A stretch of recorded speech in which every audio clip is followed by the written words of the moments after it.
आज हम पढ़ेंगे भारतीय संविधान का अनुच्छेद 29, 30।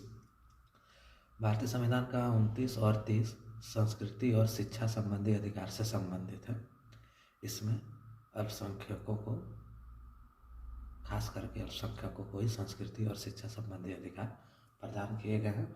और अनुच्छेद 29 और 30 भारतीय संविधान का बहुत ही इम्पोर्टेंट अनुच्छेद है। इसको आज समझने की कोशिश करते हैं। अनुच्छेद 29 के अनुसार प्रत्येक अल्पसंख्यक वर्ग या समुदाय को अपनी भाषा, लिपि एवं संस्कृति के संरक्षण का अधिकार प्राप्त होगा। यानी अनुच्छेद 29(1) जो है यह उपबंधित करता है कि भारतीय अल्पसंख्यक वर्ग, कोई भी अल्पसंख्यक वर्ग या समुदाय को अपनी भाषा, लिपि एवं संस्कृति के संरक्षण का अधिकार प्राप्त होगा अनुच्छेद 29 के तहत।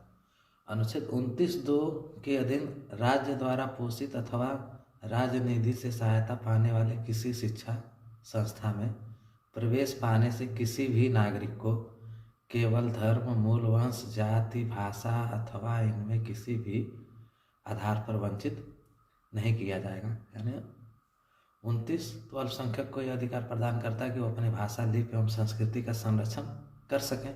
29 तो अल्पसंख्यक वर्गों को यह अधिकार प्रदान करता है कि राज्य जो है, राज्य द्वारा पोषित अथवा राजनीति से सहायता पाने वाले किसी शिक्षा संस्था में किसी को भी प्रवेश में इस आधार से वंचित नहीं कर सकते कि उसके धर्म, मूल, वंश, जाति, भाषा के आधार पर उससे वंचित नहीं किया जा सकता। तो इससे एक चीज़ आपको समझ में आ रही होगी दोस्तों कि अनुच्छेद 15(1) जो लिंग, जाति, जन्मस्थान के आधार पर विभेद को वर्जित करता है। तो आपको लग रहा होगा कि 29(2) और 15(1) सेम ही है, एक जैसे हैं। यहाँ मैं आपको क्लियर कर दूं कि अनुच्छेद 15(1) व अनुच्छेद 29(2) में यह अंतर है कि 15(1) केवल राज्य के विरुद्ध संरक्षण प्रदान करता है, जबकि अनुच्छेद 29(2) राज्य तथा अन्य संस्थाओं के विरुद्ध भी संरक्षण प्रदान करता है। यानी अनुच्छेद 29(2) की आवश्यकता इसलिए पड़ी कि अनुच्छेद 15(1) में जो व्यवस्थाएं की गई हैं वह व्यवस्था केवल राज्य के विरुद्ध संरक्षण प्रदान करता है, यानी वह नागरिकों को केवल राज्य के विरुद्ध अधिकार देता है, जबकि 29(2) जो है भारतीय संविधान का अनुच्छेद 29(2) राज्य तथा अन्य संस्थाओं के विरुद्ध भी संरक्षण प्रदान करता है। अनुच्छेद 15(1) जो है समान रूप से विभेद के विरुद्ध संरक्षण प्रदान करता है, जबकि अनुच्छेद 29(2) एक विशेष प्रकार के कार्यों से संरक्षण प्रदान करता है, जैसे शिक्षा संस्थाओं में प्रवेश के मामले में। तो यहाँ यह आप जरूर क्लियर कर लें कि अनुच्छेद 15(1) और 29(2) में क्या अंतर है, क्योंकि 15(1) और 29(2) को लगभग ज़्यादातर लोग एक जैसा ही समझते हैं, लेकिन इसमें मूलभूत अंतर है। इसके बाद दोस्तों अनुच्छेद 30(1), 29 के बाद अनुच्छेद 30(1) जो है, 30(1) के अनुसार सभी अल्पसंख्यक वर्गों को अपनी रुचि के अनुसार अपनी शिक्षण संस्थाएं स्थापित करने का अधिकार प्राप्त है। यानी अनुच्छेद 30(1) सभी अल्पसंख्यक वर्गों को यह अधिकार देता है कि वो अपनी रुचि के हिसाब से अपनी शिक्षा संस्थाएं स्थापित करें और उनको संचालित करें। अनुच्छेद 30(2) क्या है? अनुच्छेद 30(2) इस अधिकार को और भी सुदृढ़ बना लेता है। यानी अनुच्छेद 30(1) में जो उपबंधित की गई हैं उस अधिकार को अनुच्छेद 30(2) और मजबूत कर देता है, जिसमें राज्य से अपेक्षा की जाती है कि राज्य शिक्षा संस्थाओं को सहायता देने में किसी विद्यालय के विरुद्ध इस आधार पर विभेद न करेगा कि वह धर्म एवं भाषा पर आधारित किसी अल्पसंख्यक के प्रबंध में है।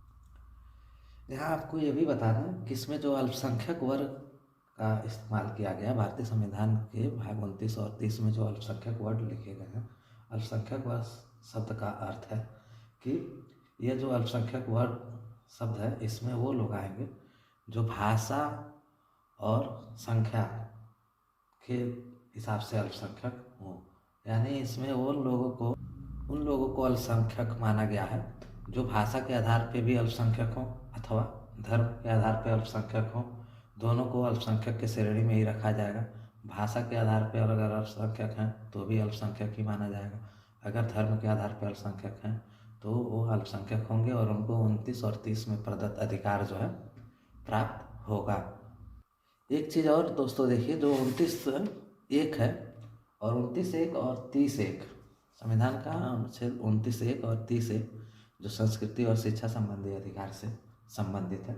इसके बारे में एक चीज़ और आप कंफर्म जान लें कि अनुच्छेद 29(1) जो है भारतीय संविधान का अनुच्छेद 29(1) नागरिक के किसी भी वर्ग को, जिनमें बहुसंख्यक भी शामिल हैं, जिसकी अपनी विशेष भाषा, लिपियाँ, संस्कृति है, उसे बनाए रखने का अधिकार प्रदान करता है। यानी 29(1) जो है वह किसी भी वर्ग, यानी 29(1) में कहीं भी अल्पसंख्यक समुदाय में मतलब यह नहीं है कि सिर्फ अल्पसंख्यकों को, अगर बहुसंख्यक भी हैं लेकिन अगर उनकी कोई अपनी विशेष भाषा, लिपियाँ और संस्कृति हैं तो उसे बनाए रखने का अधिकार प्रदान करता है संविधान का अनुच्छेद 29(1).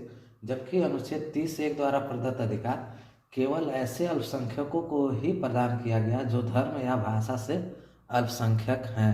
यानी 29(1) का उपयोग बहुसंख्यक भी कर सकते हैं, लेकिन अगर उनकी कोई विशेष भाषा, लिपि और संस्कृति हो तो। लेकिन अनुच्छेद 30(1) जो है वह सिर्फ भाषा और धर्म के आधार पर अल्पसंख्यक को ही प्राप्त है।